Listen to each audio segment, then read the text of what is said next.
ఇక తిరుమల లడ్డూపై హోంమంత్రి అనిత కొన్ని కీలక వ్యాఖ్యలు చేశారు. ఎంతో ప్రాధాన్యమున్న లడ్డూ తయారీలో కల్తీ పదార్థాలను వాడటం పాపమన్నారు. దేవుడితో కూడా గత ప్రభుత్వం వ్యాపారం చేసిందంటూ మండిపడ్డారు హోంమంత్రి.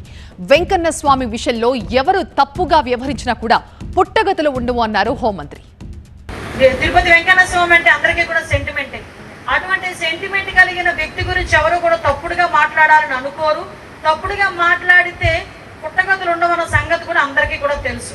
అటువంటిది వెంకన్న స్వామి భక్తుడిగా వీర భక్తుడిగా గౌరవ చంద్రబాబు నాయుడు గారు అక్కడున్న ప్రసాదంలో నెయ్యిలో కలిగిన కల్తీని పక్కన ఎట్టి పరిస్థితి కల్తీ జరగకూడదని ఇంతకు ముందు జరిగిన కల్తీ గురించి చెప్తే చంద్రబాబు నాయుడు గారి నోటికి వచ్చినట్టు మాట్లాడే పరిస్థితి ఈరోజు కనిపిస్తా ఉంది.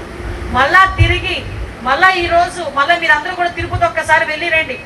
వెళ్తే మీకే తెలుస్తుంది మళ్ళా లడ్డు ఎలా ఉంది, లడ్డు టేస్ట్ ఎలా ఉంది, అందులో ఏ నెయ్యిని యూజ్ చేశారని. ఒక్క నిమిషం అందరికీ గుర్తాగినంత పని అయింది. ఆ నెయ్యిలో కల్తీ ఉందా అని. అదే నెయ్యితోనేమో లడ్డు చేస్తారు, వడ, కొంతమంది అయితే దీపాలు వెలిగిస్తారు అదే నెయ్యితో. అంటే ఎంత పాపం జరిగిందో ఒకసారి మీరందరూ ఆలోచన చేసుకోవచ్చు.